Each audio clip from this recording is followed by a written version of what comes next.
مسلمان بھی ہیں یا جو ہے غیر مسلم ہیں۔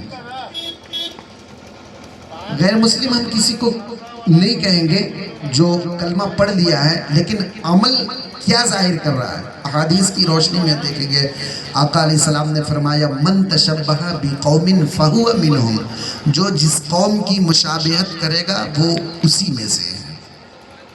مشابہ تو اس پہ میں بولوں گا انشاءاللہ تبارک و تعالی۔ پہلے اس آیت کا معنی سمجھیں۔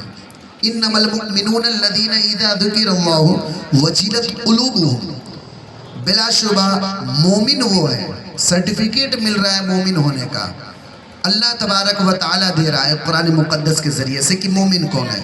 ہم تو یہی سمجھ لیے ہیں کہ کلمہ پڑھ لیے اور نماز روزہ چاہے کچھ ہو یا نہ ہو، سال میں 2 سال میں بس فاتحہ وغیرہ کر لے رہے ہیں، اور نہیں تو سب کچھ چھوڑ کے اجمیر شریف اور کچھوچا شریف پہنچ جا رہے ہیں اور کلیر شریف پہنچ جا رہے ہیں، بس اسی کا نام مسلمان ہے۔ ایسا نہیں۔ کون ہے مسلمان؟ بلا شبہ مومن وہ ہے کہ جب اللہ کا ذکر کیا جائے تو ان کا دل دہل جائے۔ پہلی نشانی یہ ہے، ان کا دل دہل جائے۔ اللہ کے ذکر سے مراد کیا ہے؟ یعنی ان کے سامنے قرآن مقدس کی تلاوت کی جائے یا قرآن کی بات بتائی جائے یا سمجھائی جائے، اللہ کا ذکر کیا جائے، اللہ کا حکم سنایا جائے، اللہ و رسول کا حکم سنایا جائے، آقا صلی اللہ علیہ وسلم کے فرامین سنائے جائیں۔ تو پہلی خصلت مسلمان کے اندر کیا ہونی چاہیے، ایک مومن کے اندر کیا ہونی چاہیے کہ اس کا دل دہل جائے، ڈر جائے، ڈرے، خوف کرے۔ یعنی میں ایک جملے میں کہوں کہ مومن کی پہلی علامت یہ ہے کہ اس کے دل میں خوف خدا ہونا چاہیے۔ ایک چیز یہ، مومن وہ ہے جس کے دل میں خوف خدا۔ تو جس کے اندر خوف خدا رہے گا، ظاہر ہے کہ اللہ تبارک و تعالیٰ کی ہر بات کو جو ہے وہ تابعداری کر دے گا، ہر بات مانے گا اور ہر بات پہ عمل کرنے کی بھی کوشش کرے گا۔ اگر نہیں کر پا رہا ہے تو اپنے آپ کو مجرم سمجھے گا، اپنے آپ کو گناہگار سمجھے گا، استغفار پڑھے گا۔ تو پہلی بات یہ ہے کہ مومن وہ ہے جس کے دل میں خوف خدا ہو، یعنی جب اللہ کا ذکر کیا جائے تو ان کا دل دہل جائے۔ اور دوسری چیز کیا ہے کہ جب آیتیں ان کو سنائی جائیں، وَإِذَا تُلِيَتْ عَلَيْهِمْ آيَاتُهُ زَادَتْهُمْ۔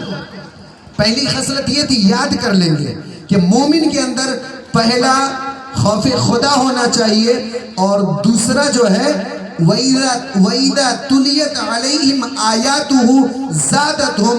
جب ان کے سامنے آیتیں سنائی جائے، یعنی قرآن مقدس پڑھ کے بتائی جائے، تو ان کے وہ ایمان میں اضافہ کریں، اپنے ایمان کو اور مضبوط کرنے کی کوشش کریں،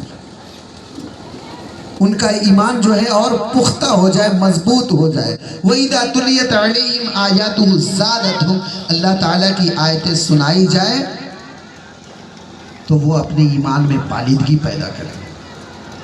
2 خصلتیں، اپنے اندر جھانکنا ہے، دوسرے کو نہیں دیکھنا ہے، اپنے اندر دیکھنا ہے کہ کیا ہم اس آیت کے ضمن میں عمل کر رہے ہیں یا نہیں کر رہے ہیں، یا اس میں ہم شامل ہیں یا نہیں۔